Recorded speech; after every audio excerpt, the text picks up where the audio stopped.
Hello mga kapatid, it's me, Ina mo, a degree holder na tambay.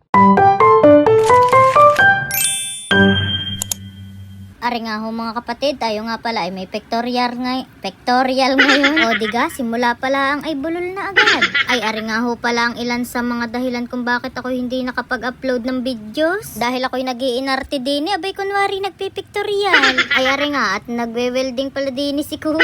Wine-welding aring aming higaan. Kami nga pala ay naglipat na ng aming bahay, kaya naman ang ring aking higaan ay talaga naman lilipat din malamang. O di bagay, napakagaling ko at talaga namang yung isa ay busy-busy. Ako naman din busy din naman kasasayaw nga la. Ako nga din napapasayaw sa tuwa at patapos na ang aming kwarto, lalo na ang aming higaan. Ay ari nga ho, at bago kami maglipat ng mga gamit ay amin naman munang pininturahan ari. Ba ay kami nga ay walang budget para magbayad sa mga magpipintura, ay kaya kami na lang ang gumawa din Aba ay nakatipid nga sa magpipintura, kaso baga sa mismong pintura ay hindi. Paano ga naman sa first coating at second coating ang inilagay na thinner ay pagkakadami. O di bagay hindi ko makalimutan hanggang ngayon. Kaya nga din sa third coating ay sinigurado naming kakaunti na ang thinner na ilalagay at talaga namang sayang Kaya nga at binantayan ko na nagpipintura at ako'y umato na rin. Kaya ari nga ho nung matapos ng magpintura at nung natuyo na lahat ay inilipat na namin din ang aking mga gamit. Bumili na nga lang pala kami din ng bagong drawer dahil wala kami paglalagyan ng aming mga damit. At hindi ko talaga alam kung saan isisiksik. Ay ari nga pala ang aking lagayan ng grocery ay wala nang laman. Baka naman may gusto magbigay pang grocery lang. Ari nga, pagkatapos ko din sa ibang gamit ay naisipan ko punasan muna aring higaan. Ari nga pala at lumipat na lang kami din sa likod ng shop. Nagtayo na lang kami din ng maliit na kwarto. Mas pinili na nga lang namin din kahit maliit ang kwarto kaysa dun sa kabila. Dahil din mababantayan pa namin ang shop dahil kalapit lang. Dahil nung kami ay nasa kabilang bahay ay kahirap pumunta din mga nagkakatamaran baga. Balik nga pala tayo din sa aking ginagawa. Ari nga pala winisik-wisikan ko na ng alcohol gada singi. Ay para naman bago mahiga din wala na ang bakas ng kahapon. Ari nga at pagkatapos ko linisan ang higaan ay tumalon na ako pababa din para linisan naman na rin aking vanity. Sobrang saya ko nga pala din dahil nagkasya yung mga gamit ko sa ilalim ng higaan. Talaga naman kahit maliit ang space ay malalagay mo lahat. Kaya sa mga maliliit ang space dyan pero napakarami yung gamit ay mag loaf bed na kayo. Kung gusto nyo magpagawa ng loaf bed ay pwedeng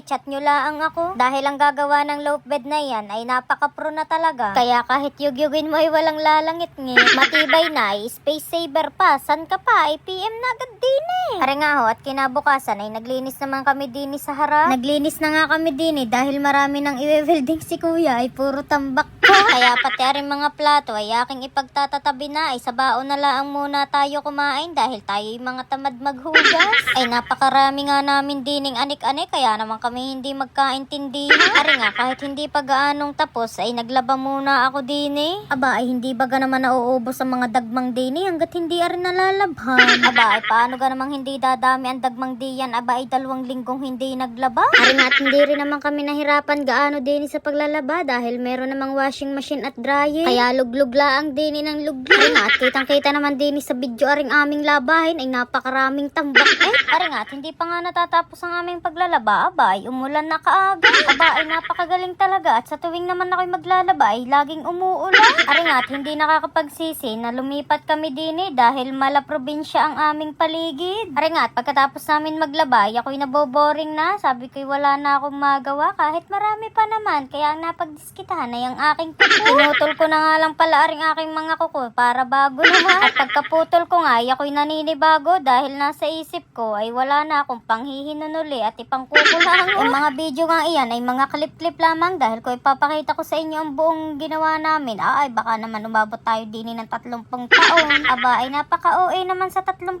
taon ay talaga naman. Ay pasensya na nga ho pala mga kapatid at ngayon lang ulit ako nakapag-upload dahil sobrang busy talaga ng aming schedule pero ay maga naman kami naglilipat tapos ang daming tanggap. Ay paano ko pa isasangat ang pag-i-edit? Pero sa totoo lang ay mas marami pa ang tulog ko kaysa sa gawa. Ciao! Ay siya'y hanggang din nalaang muna mga kapatid. Huwag yung kalilimutang i-follow ang ating page para sa susunod na video ay updated kayo. Bye-bye!